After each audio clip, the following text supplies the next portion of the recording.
नमस्कार दोस्तों, MB wealth में आपका स्वागत है। दोस्तों आज हम बात करेंगे SBI card and payment services limited के बारे में, क्योंकि आपको पता है कि स्टॉक के बारे में काफी चर्चा होती रहती है कि आने वाले समय में स्टॉक मल्टी बैगर होगा या नहीं होगा और इसका फ्यूचर क्या होगा। तो दोस्तों अगर आपको जेन्युइन इन्फॉर्मेशन चाहिए तो आप हमारा टेलीग्राम चैनल जरूर ज्वाइन करें। वहां पे आपको बहुत ही इंपोर्टेंट न्यूज और काफी इंपोर्टेंट एनालिसिस मिलते हैं। और दोस्तों सबसे पहले हम बात करेंगे इसके फंडामेंटल एनालिसिस की और देखेंगे कंपनी की जो फाइनेंशियल हेल्थ है वो कैसी है। उसके बाद दोस्तों हम बात करेंगे इसके बिजनेस एनालिसिस की और देखेंगे कंपनी का बिजनेस क्या है और इसके कंपटीटर कौन कौन है। उसके बाद दोस्तों हम बात करेंगे इसके टेक्निकल एनालिसिस की और चार्ट के ऊपर देखेंगे कंपनी की जो सपोर्ट और रेजिस्टेंस कहां पे है और कहां पे इसकी बाइंग लेवल हो सकती है। और दोस्तों उसके बाद हम बात करेंगे इसके प्राइस फोरकास्ट की कि अगर मान लो आप इस समय इसके अंदर इन्वेस्ट करते हो तो आने वाले 1 या 2 साल के अंदर आपको कितना रिटर्न मिल सकता है। और दोस्तों लास्ट में हम बात करेंगे इसको बाय करना चाहिए या नहीं करना चाहिए। अगर इसको बाय करना चाहिए तो उसके क्या रीजंस है, अगर नहीं करना चाहिए तो उसके क्या रीजंस है। और दोस्तों अगर आपने अभी तक हमारा चैनल सब्सक्राइब नहीं किया है तो प्लीज इसको जरूर सब्सक्राइब कर ले और साथ में बेल आइकन भी प्रेस करना ताकि जब भी कोई नया वीडियो बनाए उसकी नोटिफिकेशन आपके पास सबसे पहले आ जाए। तो चलिए दोस्तों स्टार्ट करते हैं।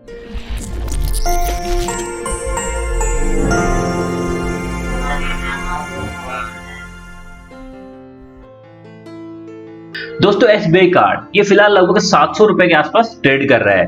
और दोस्तों अगर हम इसका 52 वीक हाई देखते हैं तो लगभग 769 के आसपास है और अगर हम 52 वीक लो देखते हैं तो वो है 495 के आसपास।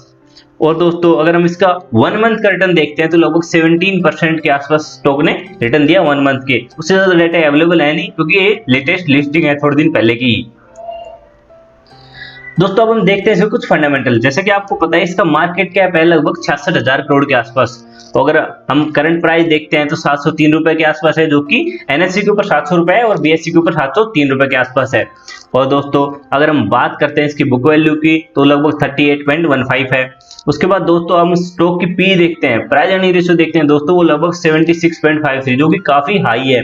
उसके बाद दोस्तों अगर हम बात करते हैं इसके प्राइस टू बुक वैल्यू की दोस्तों वो 18.43, ये भी दोस्तों बहुत ही ओवर वैल्यूड है। उसके बाद दोस्तों अगर हम बात करते हैं प्रमोटर होल्डिंग की तो दोस्तों लगभग 69.55% की होल्डिंग प्रमोटर के पास है। और दोस्तों अगर हम इसकी डेब्ट इक्विटी देखते हैं तो दोस्तों वो काफी ज्यादा है 3.25, लेकिन एक एनबीएफसी है तो इतना तो डेब्ट इक्विटी रेशियो होता है। उसके बाद दोस्तों सबसे इंपोर्टेंट अगर हम देखते हैं इसकी सेल्स ग्रोथ दोस्तों लगभग 43.15% की इसमें 3 ईयर की एवरेज ग्रोथ निकालते हैं तो लगभग 43.15 आती है, तो जो कि एक शानदार ग्रोथ है सेल्स के अंदर। तो दोस्तों अब हम बात करते हैं इसके कुछ फ्यूचर की कि आने वाले समय में इसकी क्या ग्रोथ रह सकती है। तो दोस्तों आपको पता है अगर हमें किसी कंपनी का फ्यूचर जानना है कि आने वाले समय में इसके फ्यूचर क्या होगा तो उसके लिए हमें 4 चीजों की बहुत इंपॉर्टेंट आवश्यकता होती है। पहली सेल्स, दूसरा एक्सपेंस, तीसरा ऑपरेटिंग प्रॉफिट और चौथा नेट प्रॉफिट। दोस्तों जैसे कि आप देख पा रहे हो कंपनी ने मार्च 14 के अंदर अपनी सेल्स की थी लगभग 1437 करोड़ और एक्सपेंस था 917 करोड़, लेकिन ऑपरेटिंग प्रॉफिट की बात करते हैं तो दोस्तों वो लगभग 520 करोड़ था और नेट प्रॉफिट की बात करते हैं तो 293 करोड़ था। दोस्तों कंपनी का जो नेट सेल्स है और प्रॉफिट है वो लगातार बढ़ता रहता है। आप देख पा रहे हो अगर मार्च 14 में देखते हो, 15 में देखते हो, 16 में देखते हो, 17 में देखते हो, अगर 18 के अंदर भी आप देखते हो तो जबरदस्त ग्रोथ रहती है दोस्तों। और 19 के अंदर भी कंपनी की शानदार ग्रोथ रहती है सेल्स के अंदर। तो आप नीचे चार्ट के ऊपर भी देख पा रहे हो कि इसकी जो सेल्स है वो लगातार जबरदस्त तरीके से बढ़ रही है। अगर आप नेट प्रॉफिट, ऑपरेटिंग प्रॉफिट की बात करते हैं दोस्तों वो भी अच्छे से इंक्रीज हो पा रहा है। लेकिन दोस्तों अगर हम लास्ट 12 मंथ के देखते हैं तो थोड़ा इसमें डिग्रोथ हुई है, थोड़ा डाउन आया है इसकी सेल्स। और लेकिन दिक्कत यहाँ पे ये है कि जो एक्सपेंस है वो वहां पे इंक्रीज हुआ है। जैसे कि आप देख पा रहे हो लास्ट 12 मंथ के अंदर आप देख पा रहे हो जो उसकी सेल्स है वो तो कम हुई है लेकिन एक्सपेंस है वो इंक्रीज हुए हैं। अगर आप ऑपरेटिंग प्रॉफिट की बात करते हैं वो कम हुए हैं और नेट प्रॉफिट भी कम हुआ है। तो दोस्तों यहाँ पे थोड़ी प्रॉब्लम है कंपनी की, लेकिन आपको पता है कि इसमें जो मार्च 20 का जो क्वार्टर था उसमें कंपनी को मतलब थोड़ा अच्छे रिजल्ट नहीं रहे इनके, तो वहां पे आप देख पाएंगे। अगर मैं आगे हम बात करेंगे मार्च 20 के जो क्वार्टर उसके बारे में तो वहां पे कंपनी की थोड़ा डाउन रहा है, इसके जो नेट प्रॉफिट है ऑपरेटिंग प्रॉफिट में कमी आई है। तो आपको पता है लॉकडाउन की वजह से काफी कंपनियों का एक सिनेरियो बन रहा है कि उनको काफी लॉस हो रहा है। तो दोस्तों अगर हम बात करते हैं इसके क्वार्टरली रिजल्ट्स की तो मार्च 20 के अंदर पोस्ट किया है दोस्तों, इसकी जो सेल्स है वो तो काफी ज्यादा इंपैक्ट नहीं हुई है, इससे लगभग 1.85% की सेल्स कम हुई है।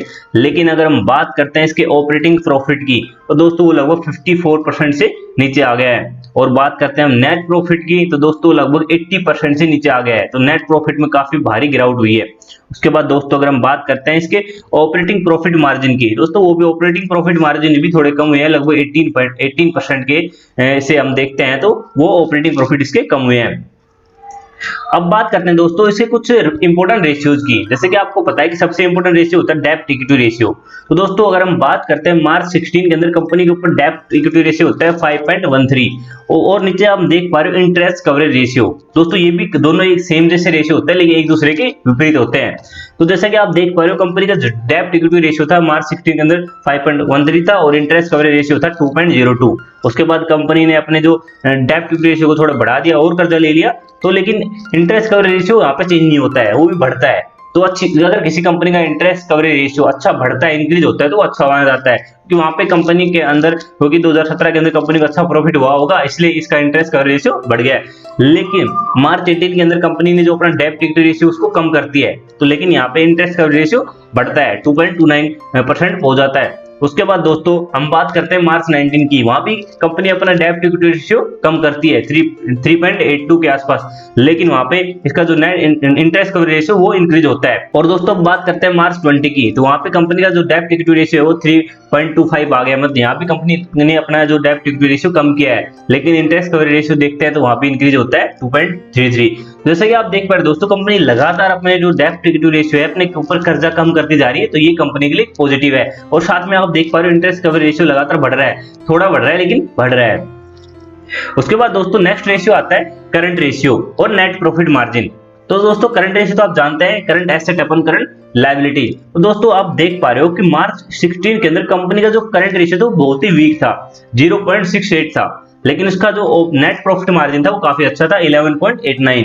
उसके बाद दोस्तों मार्च 17 के अंदर भी जो कंपनी का करंट रेशियो था वो स्टेबल रहता है, 0.68 रहता है, लेकिन यहाँ पे इसका नेट प्रॉफिट मार्जिन काफी अच्छा हो जाता है 12.05। उसके बाद कंपनी ने फोकस किया करंट रेशियो के ऊपर और कंपनी का जो करंट रेशियो था वो काफी इंक्रीज होता है 8.03, लेकिन यहाँ पे इसके जो प्रॉफिट मार्जिन होते हैं नेट प्रॉफिट मार्जिन वो थोड़े वीक हो जाते हैं 11.58। उसके बाद कंपनी ने मार्च 19 के अंदर अपने करंट रेशियो को थोड़ा कम किया, लेकिन वहां पे नेट प्रॉफिट को बढ़ा दिया 12.32। उसके बाद मार्च 20 के अंदर देखते हैं तो दोस्तों कंपनी का जो करंट रेशियो वो काफी ऊपर चला जाता है 9.68 और नेट प्रॉफिट मार्जिन भी बढ़ जाता है, तो यहाँ पे कंपनी के लिए पॉजिटिव है, क्योंकि कंपनी ने लगभग करंट रेशियो भी बढ़ाया है और नेट प्रॉफिट मार्जिन भी बढ़ाया है, तो ये कंपनी के लिए पॉजिटिव है। उसके बाद बात करते हैं दोस्तों हम इसके शेयर होल्डिंग पैटर्न की। जैसे कि आपको पता है कि इसके प्रमोटर है एसबीआई बैंक, जिसके पास लगभग 69.55% की होल्डिंग है।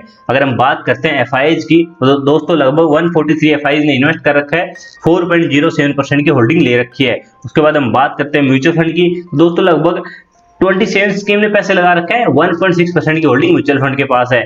और दोस्तों लास्ट में आता है एनआईआई नॉन इंस्टीट्यूशनल इन्वेस्टर, जिनके पास लगभग 22.59% की होल्डिंग है।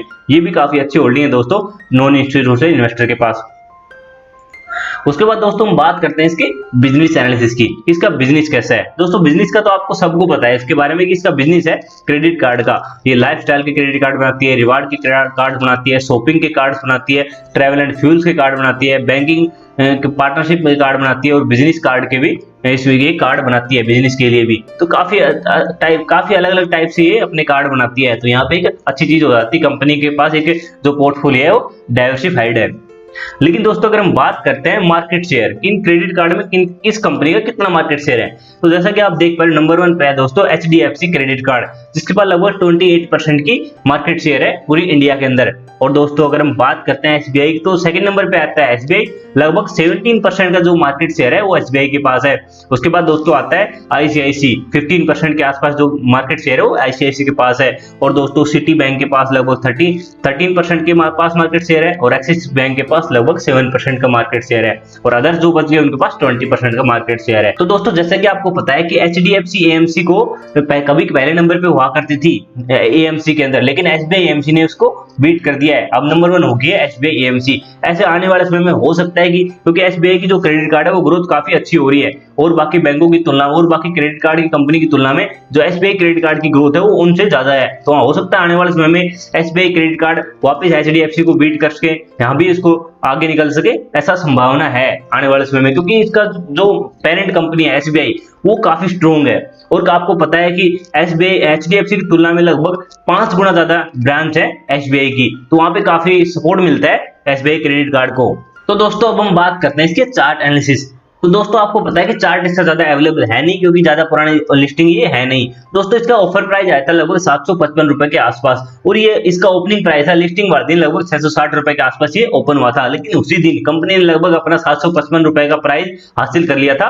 जैसे कि आप वॉल्यूम भी देख पा रहे हो, नीचे वॉल्यूम काफी थी, वहां पे काफी लोगों ने इसको बेचा है, काफी लोगों ने खरीदा है, तो वहां पे काफी अच्छी वॉल्यूम थी। उसके बाद दोस्तों शेयर के अंदर लगातार गिरावट रहती है और 500 रुपए का लो बनाता है। उसके बाद स्टॉक के अंदर फिर से तेजी रहती है और 600 रुपए को टच करके वापस स्टॉक नीचे की तरफ आ जाता है और लगभग 500 रुपए का आसपास ने दोबारा लो बनाता है। तो दोस्तों यहाँ पे इसका एक डबल बॉटम पैटर्न बन जाता है। उसके बाद स्टॉक के अंदर काफी अच्छी तेजी रहती है दोस्तों, लेकिन तेजी कभी गिर गिर के ऊपर चढ़ता है। जैसे कि आपको पता है कि स्टॉक नीचे आता है, फिर ऊपर चला जाता है, फिर थोड़ा नीचे आता है, फिर ऊपर जाता है, तो ये काफी अच्छी तेजी है दोस्तों। हो सकता है आने वाले समय में स्टॉक काफी और नीचे गिर जाए, क्योंकि आपको पता है कि आने वाले समय में इसके जो Q1 के रिजल्ट आएंगे वो और भी खराब आ सकते हैं लॉकडाउन की वजह से। तो आने वाले समय में स्टॉक नीचे आ सकता है, तो आपको एक अच्छी अपॉर्चुनिटी मिलेगी इसको खरीदने की। लेकिन दोस्तों इस चार्ट से आप इसको एनालाइज नहीं कर सकते कि आने वाले समय में इसकी क्या ग्रोथ हो सकती है। हम चलते हैं यूएस के अंदर, अमेरिकी बाजार के अंदर। वहां पे एक कंपनी है अमेरिकन एक्सप्रेस। जैसे कि आप देख पा रहे हो ये क्रेडिट कार्ड कंपनी है। अमेरिकन एक्सप्रेस एक अच्छी क्रेडिट कार्ड कंपनी है।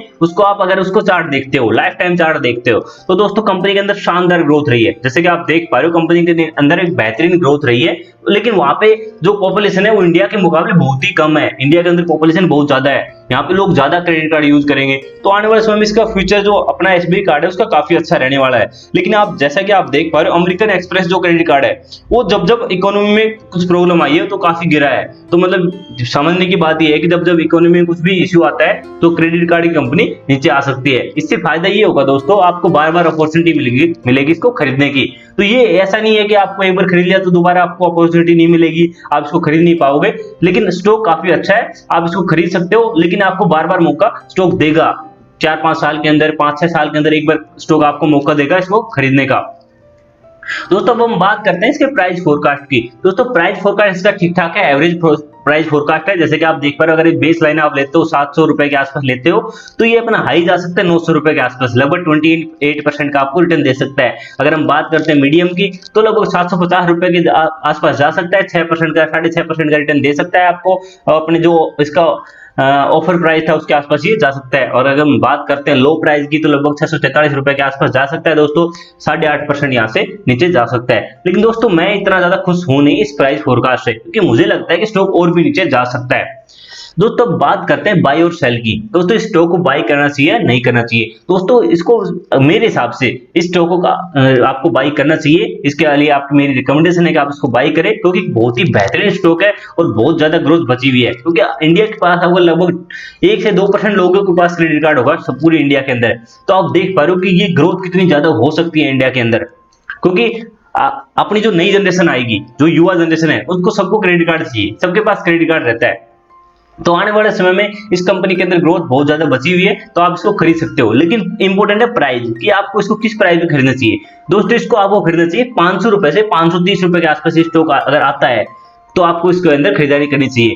मैंने इसके अंदर जब आईपीओ आया था तो मैंने इसके अंदर काफी जो अपनी एप्लीकेशन लगाई थी, 4-5 लोट अलॉट हो गए थे, तो मैंने उसी दिन जिस दिन ये लिस्ट हुआ था उसी दिन मैंने इसको निकाल दिया था। लेकिन मैंने दोबारा एंट्री बनाई है 515 रुपए के आसपास। तो मेरी जो बाइंग पोजीशन है वो 515 रुपए की है। फिलहाल मेरे को काफी अच्छा प्रॉफिट हो रहा है, लेकिन दोबारा भी मुझे लगता है कि 500 रुपए से और 530 रुपए के आसपास दोबारा भी आ सकता है, तो आपको मौका जरूर मिलेगा। लेकिन अभी जल्दी ना करें इसके अंदर बाई पोजीशन बनाने की। तो दोस्तों मैं उम्मीद करता हूं आपको वीडियो बहुत अच्छा लगा होगा। अगर आपको वीडियो अच्छा लगा तो इसको लाइक कर देना और सब्सक्राइब करना बिल्कुल भी मत भूलना। Thank you for watching.